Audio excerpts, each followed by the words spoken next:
Kung titignan po natin mga boss, parang simpleng ah, agos lang o pagbagsak ng tubig dito sa Wawa Dam.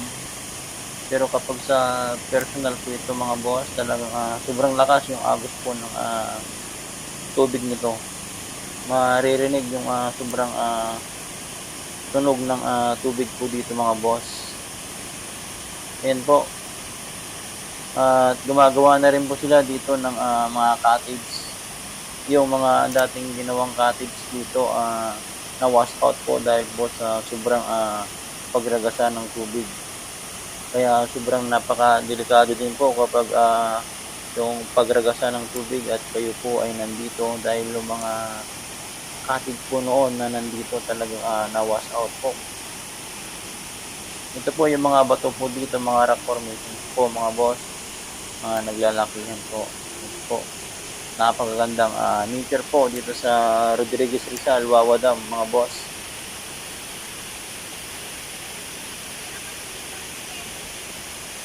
Napagitnaan po ito ng dalawang bundok at ito na po yung pinakapintuan po ng Wawa Dam. At nandito rin po yung mga lokal po dito at yung mga gulay, avocado, mga saging. Kinukuha po nila sa bundok. Yan po yung mga cottage po na ginagawa nila dito mga boss at yung mga bato dito na mga naglalakihan. At sobrang ganda naman talaga makita ang ganitong palikasan po dito sa Rodriguez Rizal.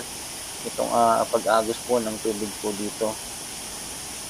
Yan, ito po yung aming pinuntahan dahil tagulan po at in-expect po namin yung talagang lakas po ng agos ng tubig po dito mga boss. Kaya pinuntahan po namin ito para ma-share din po sa inyo mga boss ang latest update po dito sa Wawa Dam. Diyan po dati yung mga tao sa mga nandyan po sa ibaba, punong-puno po ng mga tao yan.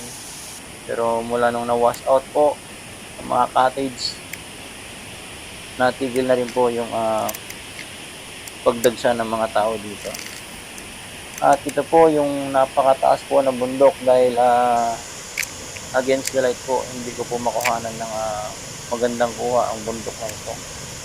Dahil alas 8 ito ng umaga, makulimlim. Dahil umuulan po dito mga boss.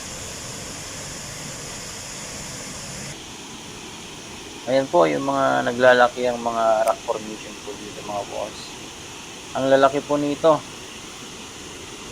Ayan po, napakagandang nature po dito.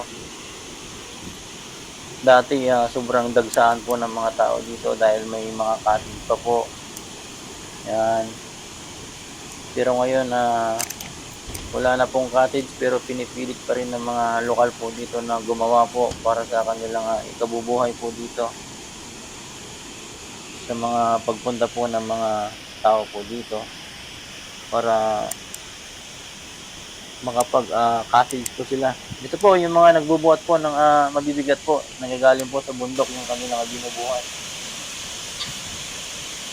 Ayan po yung napakagandang view ng Wawa Dam mga boss. Napakagandang nature po.